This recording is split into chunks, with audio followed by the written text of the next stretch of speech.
Hey everyone. So let's talk a little bit about burnout, shall we? Because if you've been around in the internet space for a while, and even if you haven't, it's gone somewhat mainstream now, you've heard of it, you've probably experienced it, and you probably have some misconceptions about it. So I'll get into all of that. But first, story time. Who doesn't love story time? So, way back, we're talking, oh, good Lord, nearly 10 years ago now, when I was doing my degree. Um, I went into college and I got all the way to the final year before burnout really hit me. And it wasn't even the beginning of the year, it was the last month of the last year of my degree that it fully slammed me in the face. What I was doing at that time was, it was a degree in interactive media. So a huge chunk of it was practical.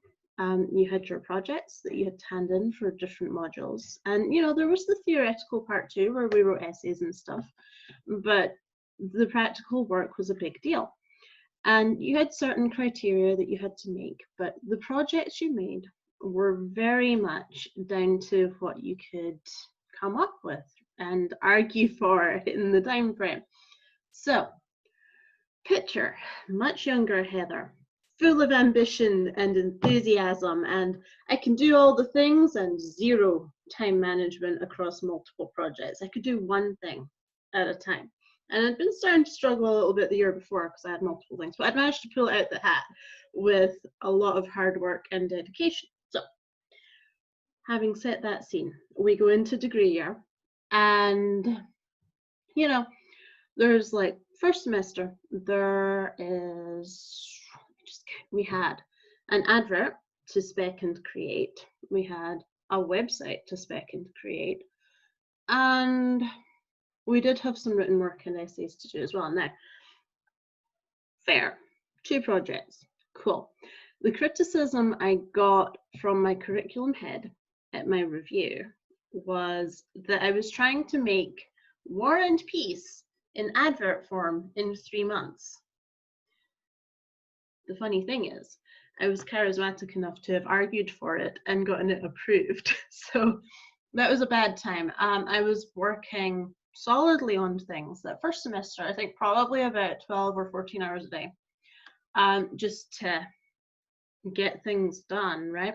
And the practical parts were never actually finished to spec. They had things handed in, but the way that went with my subjects, and I am curiously proud about this just now because it's a good problem to have, but I had A for planning, A for theory, A for my review, A for next steps. Main project, they had to fail it across the board because I didn't hand in what I'd spec'd. That was first semester, and I had never failed before at that. Well, not really. I'd had one minor failure before, but it wasn't a big deal. That hit me hard, and that was in both subjects. The same pattern happened. So we went into the next semester going, okay, I think I have this figured out now. I will make less. There was one main project for the second semester that combined most of your skills, and there were also some essays, written components, theoretical stuff. Very cool. But again, you had to spec it on your own. So being all wise to this, I went in and thought, right, I'm going to make something really simple. I'm going to, make a user interface for tutorials. That's what I'm going to do. And I'm going to have videos in it, and it's going to be great. Spec'd it out, got the paperwork approved on it, got about a week into production and decided it was the most boring thing imaginable, and why would I bother, because these things already exist. So I had to go and find a new idea, and I did. And young Heather. It was still an excellent idea. Keep in mind, this would have been 2011, right? So my idea then was I wanted to create an artificial intelligence based therapist / best friend where you would talk to this computer and have conversations, and it would learn from your responses and sort of, it was like therapy light, but also like, let's solve the loneliness problem, but also like pretty colors and designs and things. It was really cool. I actually made the fake interface for it. But the thing was, that was super. And it didn't involve video. And given I was on a film degree, they were like, okay, if you're doing this, then you need to also make a documentary to go along with it. We just effectively doubled my workload there. So that was a pain. I won't go too deep into what exactly happened, but for the second semester, it culminated in about 2 or 3 months of me working 16 hours a day, sleeping. Well, no, that's not fair. 16 to 20 hours a day is more accurate. Sleeping the rest of the time, and if I wasn't working while I was awake, I was traveling to college or eating. That for multiple months. The exact hours maybe fudged a little bit, but every waking moment was spent on one project or another. And I can remember that when one project would start to feel like way too much to do right then, and my mind was just exploding, I would put it down and pick up another project and do that. So, you know, it was a very trying time, and not surprisingly, I burned out hard after that. I passed my degree. I did not get the results that were reflective of my effort or ambition or skills, because again, if you don't finish the things, you don't finish the things. But, you know, I passed. My tutors were actually by and large really happy with the work I had done. They just couldn't score it differently. So fine, whatever. I remember being really upset about this at the time, but now I'm just like, ha, that's so me. Anyway, so burned out hard, swore I would never touch another computer again, ran off and did a massage course for a year while I was working, and it was fine. It was fine. I obviously changed my mind and went back to computers eventually. But that was the first time I'd burned out. And it was horrific. I can remember the few months after my course had finished, because I had planned on going back to finish things and see if I could resubmit it, because they would have allowed me to do that. I just couldn't. I was exhausted and drained. I had forgotten what I used to do for fun. And I just could not bring myself to do anything involving my main degree. So that was like no animation, no programming, no filming, none of it. So that was horrific. And understandably, I never wanted to go through that again, right? I think that's a fairly reasonable response to burning out that hard. So, okay, fine.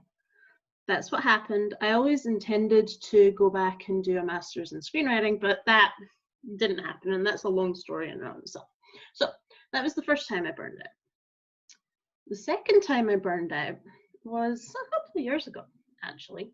I had been running my web design and development business for more years than I care to think about at that point. And the thing to understand is that while I got to be very good at it, and I liked dealing with the clients, and I liked a lot of the projects I was on, it was never my first love as something to do. So this was a business I'd kind of fallen into and achieved some expertise at, and you know, I was well known for it. It was great. For a long time, it was what I needed at that time. But the burnout for there felt different, because for one thing, I wasn't working as many hours when it hit me. I think at the time, because by then I had a small child too, I was doing at most 4 or 5 hours work a day, which is already a huge difference and a huge drop. But those feelings of exhaustion and of not wanting to pick up things anymore, and of having to push through a wall just to make myself do the work I had to do, was very much there. So, you know, that went wrong. It eventually culminated in getting rid of the business, which long stories there that are not relevant. The main point is the burnout felt different that way, and I'm pretty sure now that that is to do with the fact that I was never that in love with the process anyway. So that was the second burnout, and frankly, even just now, like, I can still code because I did it for a long enough time. And if you ask me specific questions about it, I can still answer you with a degree of intelligence. But I don't think that I ever want to do that for anyone else ever again. So we've reached that point with it, and I think that's fair. The interesting thing about the second time I burned out was that when it happened, I was like, I know what this is like. Okay, we need to up the relaxation, right? Never mind that that is not actually what got me out of it the last time, but it felt like it should, and that was what the prevailing advice said. So, you know, I started relaxing an awful lot more. I started taking breaks to watch random Netflix things, and yeah, okay, I was still able to do some stuff, but it didn't at all stop the burnout. And it didn't, if I'm being honest, it didn't really help me feel better either. What did help actually is a small sidebar, because this is not where we're going with this video, but what did help was starting up exercise again, was getting outside the house, and was burning it to the ground and doing something I actually wanted to do. Small aside. But the very interesting thing I noticed was that when I started to feel the feelings of burnout, I went, oh shit, we're not doing this again, and tried to fix it before it ever happened, right? Which is, again, quite a reasonable response if you have ever gone through a really harsh burnout in your past. And, you know, you might be feeling the same thing.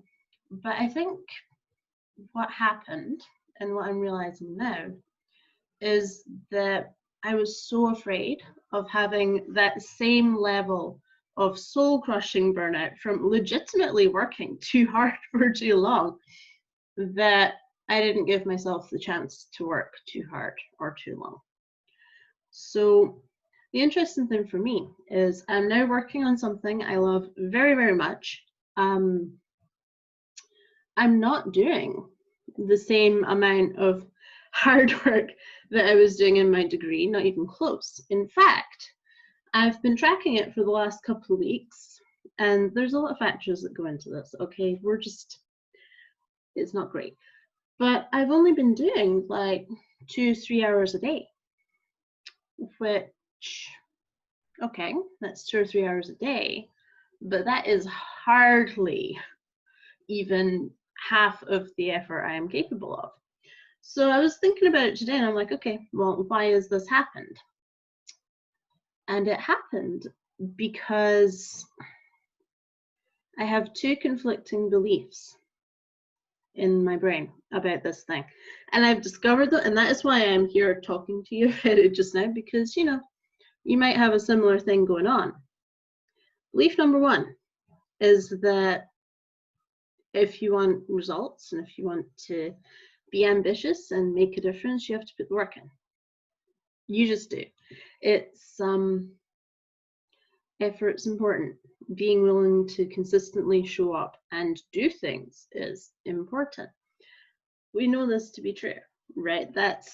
You're not going to get super far only doing a little bit of work every week. And as much as in the online space we would like to think that,